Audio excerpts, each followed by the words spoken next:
likez et abonnez-vous. Salut à tous, c'est Peltune. On se retrouve aujourd'hui pour une nouvelle vidéo. Je vais vous présenter 11 decks, donc un deck pour chaque classe en mode libre. Voilà le premier deck, c'est un deck chasseur Reno en 40 cartes. Ce deck-ci, en fait, moi je me suis fait plaisir, j'ai mis Xtoon. On retrouve du coup quelques bêtes. On retrouve du coup les ténèbres pour casser les Islanders. Dans le ETC, toujours la fusée éclairante contre les mashquettes. Le barboteur kobold contre tout ce qui joue des armes et Rexar si on n'a rien d'autre, enfin, comme choix. Tranchée-caille contre les combos. Vous avez gueule d'acide, à chaque fois qu'un serviteur adverse subit des dégâts, le détruit avec fleur de serpent qui permet de donner toxicité et de détruire tous les serviteurs adverses pour 3. Albatros, pareil, il met des cartes dans le deck de l'adversaire, c'est pour contre les Islanders. On trouve le package secret un petit peu. Astalor qui est là. On joue pas Inis, c'est un peu lourd. En fait, on joue sur la tempo en chasseur. Maintenant, voilà le deck Reno en chasseur de démons. C'est assez particulier à jouer. Vous voyez, on a une courbe assez basse. On joue des petites cartes contre les agros pour essayer de les casser. On joue les ténèbres pour casser les Islanders. Bon, il y a des AOE. On joue Inis, on joue Astalor. On joue Sylvie, donc c'est la nouvelle légendaire qui permet d'avoir 3 sorts du passé. Et bon, il y a toujours Kurtrus qui fait de la magie, hein, Kurtrus Zola. Sur Kurtrus, c'est God tier. Et sinon, voilà, moi j'ai rajouté Cthulhu en plus, je m'amuse bien avec Cthulhu, surtout avec Bran, hein. Si Bran il reste sur le terrain et que vous faites Cthulhu, 60 dégâts, c'est pas mal. Alors voilà le deck DK en paire, donc c'est un DK paire Reno. On a une courbe, on a beaucoup de T2, on a Astalor, on a Ignis aussi, pour avoir du late game. On a Cthulhu aussi pour le late game. On trouve Gargamel hein, parce que c'est un Unoli. On trouve Docteur Raphistol, nouvelle légendaire. On a du Kassam. On a les runes sont un peu moins fortes dans ce deck, hein, tout simplement parce que ça a été nerfé. Et sinon, il y a un peu le package pest aussi pour embêter votre adversaire, quoi. Voilà le deck Renu voleur. C'est un deck, c'est pire que chasseur de démons parce que du coup vous avez la courbe qui est extrêmement basse. Ça joue comme un voleur pirate qui découvre des sorts d'une autre classe, donc c'est pour ça qu'il y avait la rock. On est caché par Maestra en fait, donc on a en 30 cartes, on est caché par Maestra, ça permet de fausser le mulligan de l'adversaire. Voilà, les cartes les plus chères, vous voyez, on a Oreb, le Primus du voleur, Reno et les deux Reno. C'est vraiment un deck ultra tempo qui gagne avec des outils de Reno. Alors voilà le guerrier Reno pair. Le pair en 30 cartes parce que c'est le plus efficace, hein, honnêtement, sur le ladder. Hein. Moi, je me suis fait plaisir toujours avec Toon. Parce que Toon, du coup, vous pouvez faire infliger 60 si vous avez joué Bran avant. On trouve le mastodonte de fer pour mettre 2 mines qui infligent 10 plutôt fort. Il y a le package, il y a l'arme qui met des bombes dans le deck de l'adversaire. Ça permet aussi de contrer les Islanders hein, quand vous mettez des cartes dans le deck adverse. On trouve beaucoup de T2, en fait, beaucoup de petites cartes de gestion. Et dans le ETC, en fait, il y a une carte pour avoir de la réponse tour 5, il y a Seigneur Baroff et le Barboteur Kobold. Alors voilà le deck druide. Alors le deck druide Reno en 40 cartes, c'est très particulier à jouer. Le but de ce deck, c'est de grossir en mana. Donc pour grossir en mana, vous avez le projet de biologie, vous avez la croissance sauvage, revigoration, vous avez souffle des rêves. Qu'est-ce que vous avez d'autre comme outil? Vous avez horticulteur, vous avez nourrir. Et derrière, en fait, le but c'est de choper Gush le plus rapidement possible, notamment avec ce sort là qui est terrible, forme aquatique, qui permet de chercher Gush. Gush, vous montez à 20 de mana ou à vous dépasser les 10 mana en tout cas. Et après vous faites Aviana, Bran, Bran et Full Astalor pour tuer votre adversaire.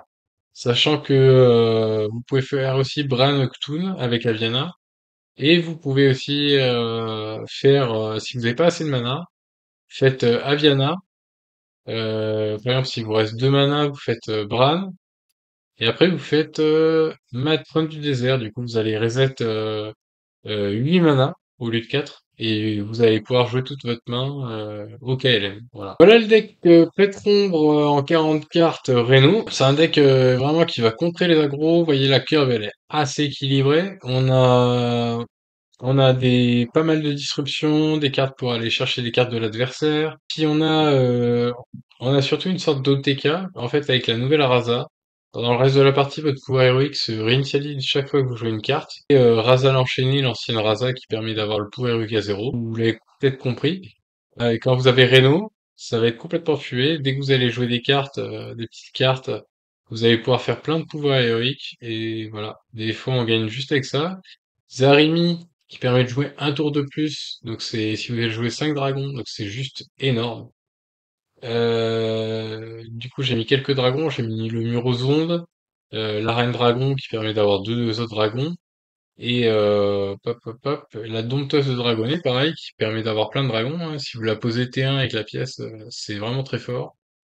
Et puis voilà, après les deux titans, puis quasiment que de la gestion. Voilà le deck démoniste, Reno, en 40 cartes. Le principe, c'est de faire de la disruption au maximum sur votre adversaire. La disruption, c'est quoi? C'est quand vous le gênez, quand vous lui piquez des cartes, quand vous lui détruisez des cartes, ou quand vous l'empêchez de jouer. Tout simplement, on a Hôtel de Feu qui permet de détruire les trois cartes de chaque deck. On a pop, pop, pop. On a ça qui permet de détruire une autre carte.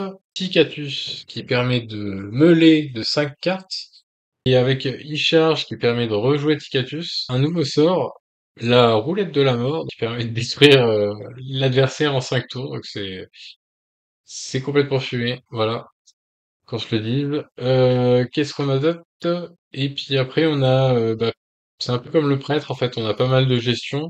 Et le but en fait c'est de jouer une autre Sargeras, Ticatus, Symphonie des Péchés, Into e-charge.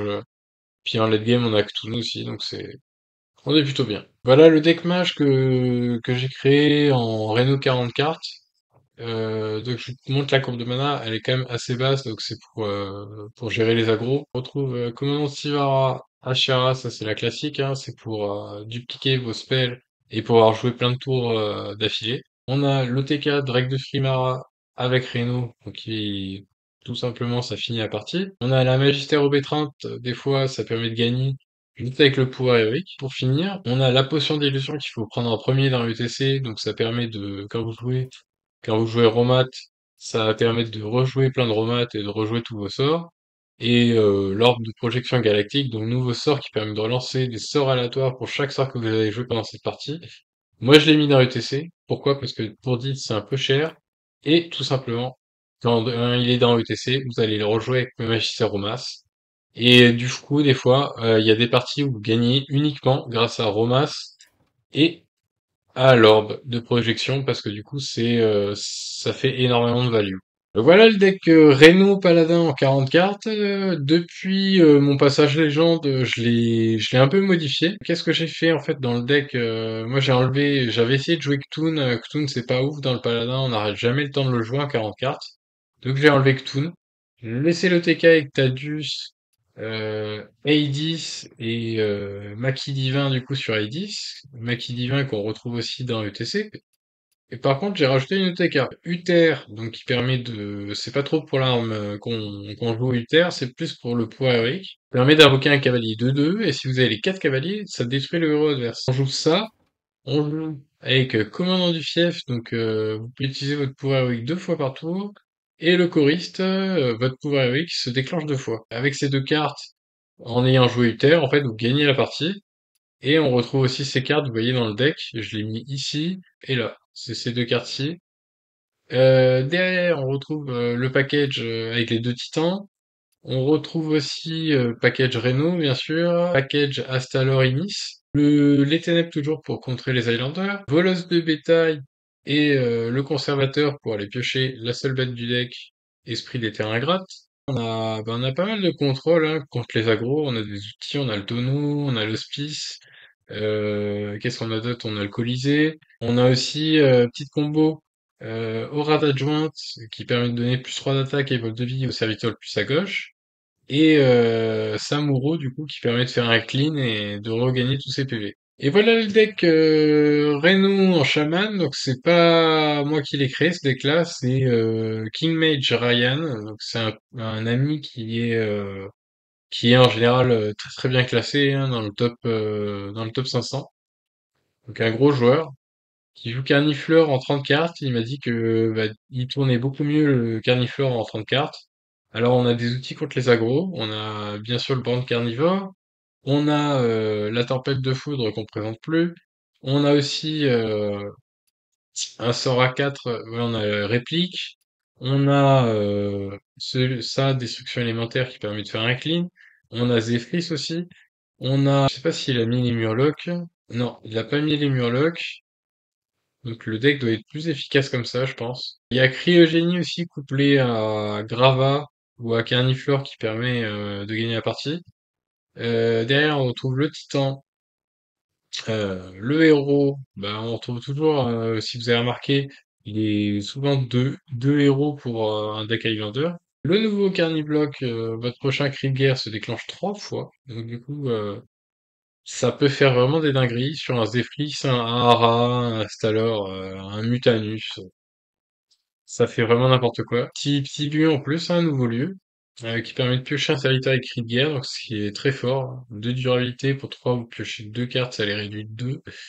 C'est pas mal. Toujours l'outil pour faire de la disruption et empêcher votre adversaire de jouer Reno.